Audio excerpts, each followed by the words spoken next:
Dans un premier temps, c'est le réglage du volume hectare en fonction de la densité foliaire. Donc on peut commencer sur des volumes aux alentours de premier traitement 60 litres, 80 litres hectare pour finir en pleine végétation sur 140 litres hectare. Regardez à chaque sortie de pulvérisation sur l'appareil, que ce soit à chaque diffuseur qui est pastillé ou à chaque buse dans le cadre d'un pulvérisateur à jet porté, si les débits sont réguliers sur le plan horizontal et sur le plan vertical pour avoir une répartition homogène sur chaque face de la vigne. Un autre point qu'il faut regarder, c'est quelle vitesse je vais avancer avec mon appareil de pulvérisation.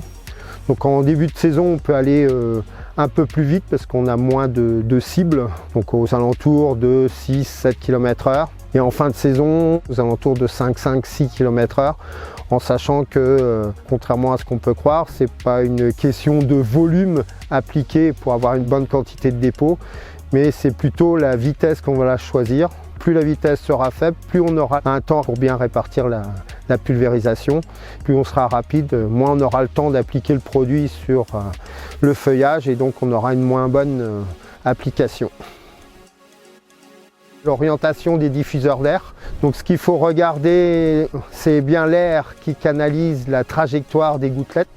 Donc il est important de régler l'inclinaison des diffuseurs. Alors bien souvent le réglage c'est à rebrousse-poil dans la végétation, donc 5 degrés en entrée, et orienté du bas vers le haut les diffuseurs pour que ça rentre bien sous le feuillage et sur le feuillage quand c'est possible sur les machines. Et un autre point qu'il faut regarder, c'est l'intensité de soufflerie. Donc il faut bien adapter la vitesse de sa soufflerie pour avoir cette bonne quantité d'air.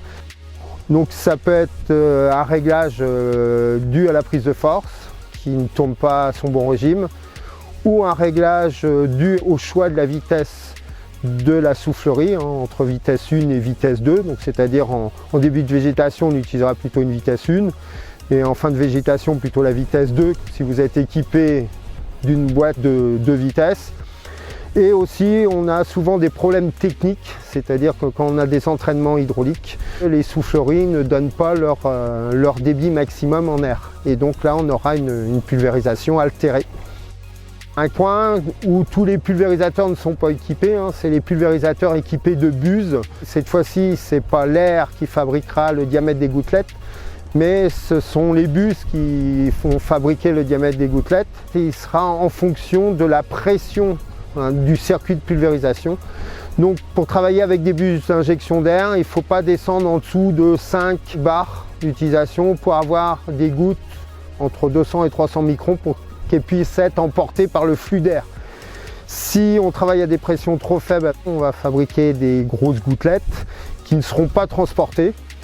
Une pression trop élevée, on va faire de la trop fine gouttelette et on sera dans le même cas qu'un pulvérisateur pneumatique ou un pulvérisateur équipé de buses à turbulence qui fait de la très fine gouttelette, et donc là il n'y a plus d'intérêt parce qu'on ne va plus diminuer la dérive.